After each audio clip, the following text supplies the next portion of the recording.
You know, there are a lot of challenges to living on the coast, but I'm not too sure any of us were ever prepared for what happened in the Deepwater Horizon. All of a sudden, we started facing something that we had never seen before. We weren't prepared, but now we know. And now we have the expertise, I believe, to not only protect that coast, but to enhance its economic viability in a way that we have never been able to do before. The issue around recovery, I see it in people's faces. I see it when I go down to Orange Beach and Gus Shores or Biola Battery. I see it in their faces. I see it at the public meetings. It's hard to think about the future when you're feeling so much pain. The natural system has responded rather well, probably better than many of us anticipated in response to this particular stress. But it's become obvious that the human component of the ecosystem is not responding as well. People were being devastated. Immediately they were thrown out of work in the seafood industry. The shipbuilding industry started going down when the moratorium was put on oil exploration and drilling. So they started losing jobs. You know, I would say that that's what we've seen, a lot of need and a lot of anger, a lot of despair. When I sat in rooms with people, crowds of people who were trying to find out information, and to sit in the room with them, people who've been here for generations, and watch the reality set in that their way of life was changing forever and that they wouldn't be able possibly to continue doing what they were doing was a very emotional time for all of us. Right now, what our people in this area are very, very focused on is getting their claims paid, keeping their business alive, keeping their families together. You know, the seafood industry, particularly the producers and the onshore processors here on the coast, were really on the front lines of the damage, the immediate damage from the spill.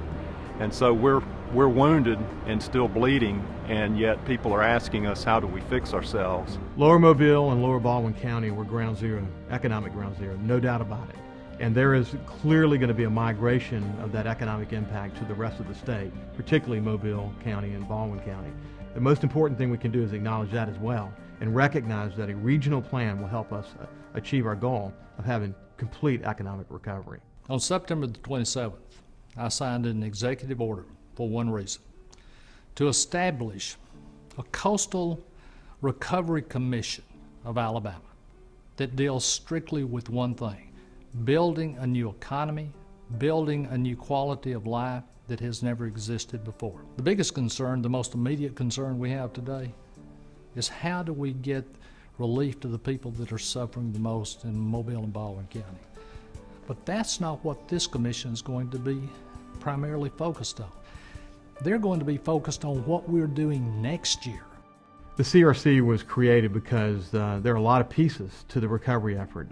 We've got to understand in every way, from health to environment to the economy, you know, what is it going to take for South Alabama to not only recover, but to be better than it was before the oil spill. And that's a multifaceted effort that's going to require a lot of leadership and a lot of people involved and a lot of great ideas with a focus on how do we make sure we limit the impact next time. The challenge for the people involved is to expand their vision. The needs in South Baldwin County are much different than those in South Mobile County.